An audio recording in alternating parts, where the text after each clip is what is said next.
a gente tem fome e quando a gente tem vontade de comer. Sabe aquela fome assim que, cara, você não aguenta falar com ninguém, você tá passando mal, porque eu tenho certeza que a senhorita não quer emagrecer flácida. Tá, Carol, mas onde que eu encontro essa bendita proteína? Então vocês veem que cada hack que eu botei aqui pra vocês, eles se complementam. Tá. Todo mundo sabe que tem que fazer dieta, todo mundo sabe que tem que treinar, que pra emagrecer você precisa de um déficit calórico, ou seja, comer menos calorias que o seu corpo gasta. Mas se a gente puder transformar isso em algo mais fácil, mais palpável, se eu puder te dar estratégias e hacks que você não necessariamente precisa seguir uma dieta e ter resultados, eu acho que ia ser bom, né? O vídeo de hoje é exatamente sobre isso. São 3 hacks, 3 dicas, 3 estratégias que você pode aplicar nesse ano ainda, que se você começar a aplicar de fato agora, você vai ver uma diferença absurda, tanto no seu corpo quanto na sua relação com a comida. Oi, eu sou a Carol Ferraz, eu sou nutricionista, sou criadora de conteúdo fitness há mais de 5 anos, já passei por poucas e boas nesse mundo antes de entrar na faculdade, mesmo durante a faculdade, e hoje em dia eu compartilho com vocês dicas, minha rotina, tudo que eu possa transformar o fitness em algo mais fácil, que você consiga melhorar o seu corpo de uma forma muito descomplicada, sabe? Porque eu sei que hoje em dia tem tanta coisa na internet que a gente fica assim, quem que eu confio? Então a dica é, confia em quem tem embasamento.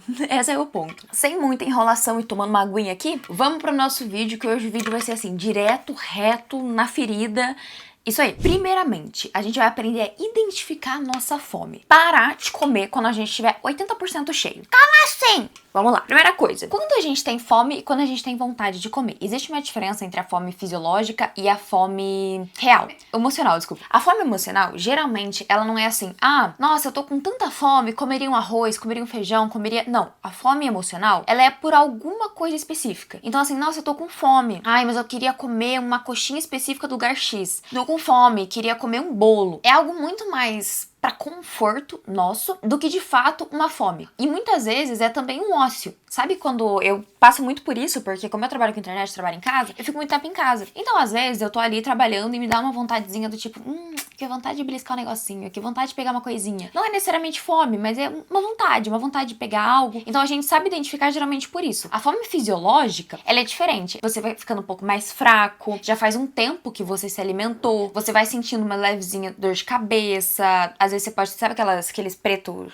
Quando você levanta rápido, assim, a pressão cai e fica tudo preto, você pode ter alguns desses episódios que a glicemia já tá um pouco mais baixa. De fato, você sente fome, ronca o estômago, né? Eu tenho algumas fomes que, dependendo, eu fico com dor de cabeça e enjoada. Tipo, eu fico enjoada, mas eu sei que eu tô com fome. Então, quando eu como, melhora. Então, a gente sabe identificar por sinais do nosso próprio corpo. E quando é esse tipo de fome, a gente quer comer tudo. Então, assim, cara, se me der um arroz e feijão, eu vou comer. Se me der uma maçã, eu vou comer. Se me der uma barrinha de cereal, eu vou comer. Eu vou comer porque eu tô com fome, eu quero apenas não sentir mais essa fome. E não, ai, nossa, queria um bolinho, queria não sei o quê. Existe essa grande diferença. É óbvio que os sinais de fome, hoje em dia, eles são muito deturpados. Por quê? Porque a gente vive vendo comida o tempo todo em rede social, Instagram. O nosso ciclo circadiano não é mais o mesmo. Se vocês quiserem, eu posso trazer um vídeo só sobre sono. Mas o nosso ciclo circadiano não é o mesmo. 99% das pessoas não acorda cedo, dorme no horário. Tem gente que trabalha à noite, tem gente que fica no celular. Por conta da luz, a gente passa muito tempo exposto à luz. Então, ao invés de ficar no escuro, de fato, pra dormir, a gente não dorme. E isso altera bastante os nossos sinais de fome. Além de que, pessoas com obesidade, com sobrepeso, elas tendem a sentir mais fome porque elas têm um desbalanço hormonal num hormônio chamado leptina. A leptina é o que vai ditar a nossa fome. E elas têm como se fosse uma resistência à insulina, é a mesma coisa, só que com resistência à leptina. Então elas não sentem, de fato, que estão ficando saciadas. Carol, e como que a gente melhora isso? Emagrecendo. Não tem muito pra onde fugir. Inclusive, a título de curiosidade, é exatamente nesses hormônios, no GLP-1, que os remédios hoje em dia pra emagrecer funcionam. Mas tá, Carol, como que eu vou identificar a minha fome? Existe uma escala de fome, Bia coloca aqui a escala de fome, onde o 0 é quando você tá assim, muito cheio, e o 10 é onde você tá com muita fome. Sabe aquela fome assim que, cara, você não aguenta falar com ninguém, você tá passando mal, e aí a hora que você come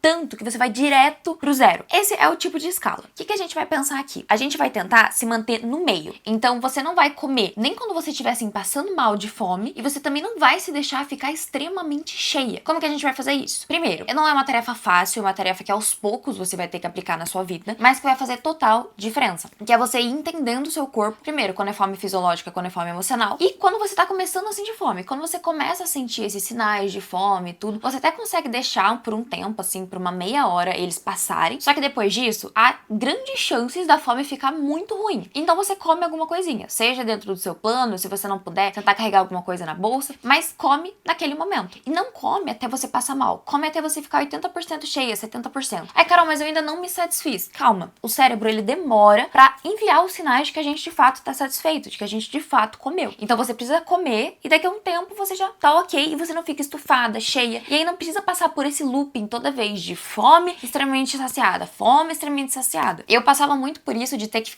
querer ficar tão cheia que minha barriga estufava, assim. Por muito tempo eu precisava comer desse jeito. Até eu de fato começar a entender meu corpo. Mas assim, foi um grande processo, tá, gente? É chato, demora, só que faz diferença absurda. Então, muitas vezes você não tá com o seu plano alimentar, você vai viajar, enfim, você tá fora de casa e você aplicar essa regra da fome vai fazer total diferença no seu processo de emagrecimento. 2, muito importante, coloque uma proteína em todas as refeições. A proteína, ela é importante para diversas coisas, porque inclusive o nosso corpo, a maior parte é proteína. Cabelo é proteína, a nossa imunidade é proteína, as unhas é proteína, pele, proteína, tudo é proteína. E principalmente para construção de massa muscular, né, de músculo. Se você tá em processo de ganho de massa, se você quer construir músculos, ou mesmo se você tá em processo de emagrecimento. Inclusive, mais importante ainda, porque eu tenho certeza que a senhorita não quer emagrecer flácida. E aí, pra isso, a gente faz o quê? Proteína. Outro fator muito importante pra emagrecimento é que a proteína, ela vai gerar mais saciedade. Sabe quando você come, tipo, um pão com manteiga e aí logo você já fica com fome? É aí que entra a proteína. Eu tenho certeza que se você fosse comer um pão com ovo, você ia demorar muito mais tempo pra ficar com fome de novo. E aí, o que que acontece? As pessoas demonizam o carboidrato, demonizam o pão, demonizam o arroz, falam, é isso que engorda. Não. Qual que é o problema das pessoas? Ela pega um pão com manteiga. Logo ela tá com fome. Daí ela pega mais um. Aí ela come um macarrão, mas ela come só macarrão com molho de queijo, por exemplo, que é super gorduroso. Aí daqui a pouco ela tá com fome. Ou come só macarrão normal. Sem a proteína, gente. Sem a proteína, você não vai ficar saciado, você não vai construir músculos. Tá, Carol, mas onde que eu encontro essa bendita proteína? A gente tem a opção de carnes, e aí sempre optar pela carne mais magra, por exemplo, peito de frango, patinho, coxão mole, músculo também é uma carne super magra, mignon suíno também, tá? A carne de porco é magro. Peixe, tipo tilápia, atum enlatado. Ai, Carol, mas eu posso comer uma sobrecoxa? Pode, porém tire a pele, tá? Então assim, você pode comer outras coisas, mas sempre cuidar com essa questão da gordura. Ovo é uma ótima fonte de proteína. Tem algumas pessoas que substituem queijo por ovo, mas tem que cuidar e fazer essa substituição muito certa. Queijo cottage também é uma ótima fonte de proteína, só que são proteínas um pouco mais caras. Carol, e fora de carnes, né? Será que tem outras coisas? Você pode sim, se você for vegetariano, usar as proteínas vegetais como a proteína de soja, que é uma ótima fonte de proteína. E se não, você tem que sempre combinar cereal com grão. Tem um aminoácido que falta no cereal, que tem no grão, e tem um aminoácido que falta no grão, que tem no cereal, e aí a gente forma uma proteína completa. Só que a gente tem que cuidar muito com isso, por quê? Porque ele tem mais carboidrato, tá? Arroz, feijão, tudo tem mais carboidrato, então tem que cuidar com a quantidade que você vai consumir. Nesses casos, entra muito também o famoso whey protein. O que é whey protein, né? Pra quem não sabe, enfim. Whey não é bomba, whey não vai fazer você ganhar massa muscular, inclusive a minha mãe toma e ela não faz academia só porque ela realmente não consegue comer proteína. O whey, ele é literalmente uma fonte de proteína, tipo frango, peixe, etc. O que é? A indústria foi lá, pegou o leite, separou o soro, que é a parte proteica, transformou em pozinho, botou um sabor, virou whey protein. E o whey, ele não é assim essencial. Nossa, você precisa do whey para... Não, você pode usar outras fontes, como eu falei. Só que ele pode facilitar muito mais a sua vida. Pensa, por exemplo, você vai no trabalho, né? Aí você leva um pão com ovo. O cheiro do ovo fica no trabalho inteiro. Se você levar, tipo, por exemplo, um pão com cremezinho de ricota, uma geleia e levar um whey pra tomar, você bate aquele whey e pronto, é sua fonte de proteína. Por exemplo, meu lanche da tarde, eu faço a minha gororoba proteica, o mingau. E aí, eu coloco o whey, que eu uso whey de cappuccino ou whey de chocolate, enfim, e aí fica naquele saborzinho doce. Então, além de ajudar na praticidade, porque eu não ia comer um mingau com frango, entendeu? E às vezes eu não tô afim de comer um sanduíche de frango, ou não tô afim de comer um pão com ovo pós-treino, sabe? Eu quero uma coisa doce. Eu gosto muito do lanche da tarde doce. E aí ele auxilia justamente nisso também, nessa vontade de doce. Eu uso muito o whey da Growth,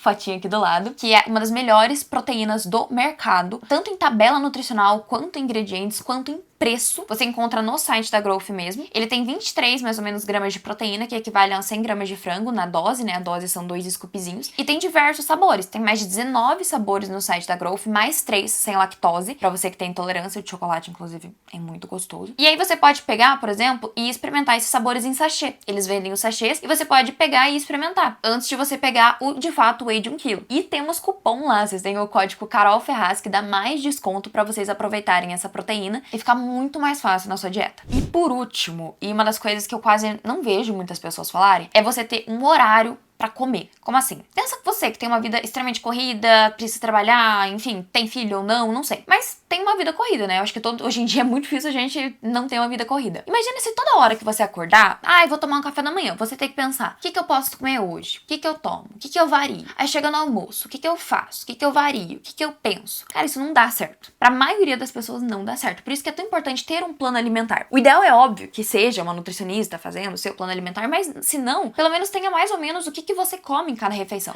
No café da manhã é um pão, 2 ovos, uma fruta e um café. Aí você pode ir variando a fruta, variando a forma de preparo do ovo. Aí, às vezes, ao invés de ovo, você faz um patê de atum.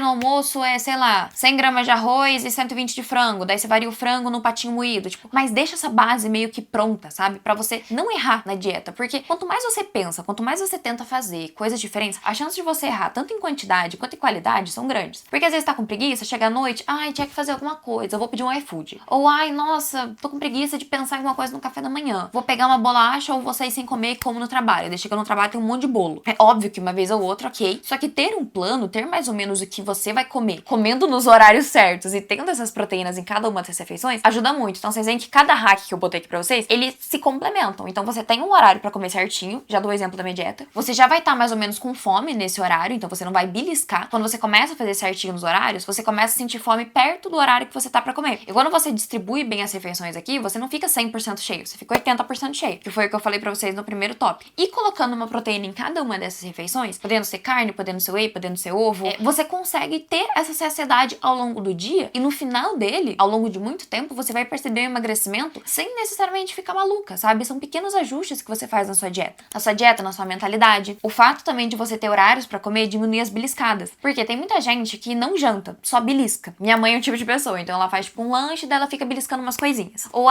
não faz o lanche da tarde, mas eu passo a tarde toda beliscando no trabalho. Então assim, ter os horários específicos, você não vai beliscar fora. Você vai comer aquilo e acabou. Você não vai ficar pegando uma coisinha ali. Não. Senta e faz uma refeição. Tenha uma refeição pra fazer. Porque esses beliscos, muitas vezes, eles atrapalham tanto. Porque a gente pensa, uma coisinha aqui, uma coisinha ali. Aumenta 300, 400, dependendo 500 calorias, que ao longo dos dias, da semana, vão fazer diferença. Não é questão de terrorismo alimentar, é uma realidade. A gente tem que trabalhar com calorias. Se esses beliscos forem tão frequentes assim, eles vão atrapalhar muito. Por isso que é importante ter essas refeições pré-estabelecidas com horários pra diminuir a sua fome, aumentar a sua saciedade com proteínas. Se você ficou até o final desse vídeo e ainda não é inscrito no canal, se inscreve porque tem muito conteúdo aqui pra você que vai te ajudar de fato ter resultados, tanto vlogs mostrando um pouco da minha rotina, tanto vídeos assim educativos onde eu falo pra vocês alguns hacks que vocês podem colocar e de fato construir um shape e uma relação melhor com a comida em 2026. Não esquece de curtir o vídeo e se fez sentido, manda pra uma amiga que precisa implementar isso na vida dela. Um beijo e até o nosso próximo vídeo!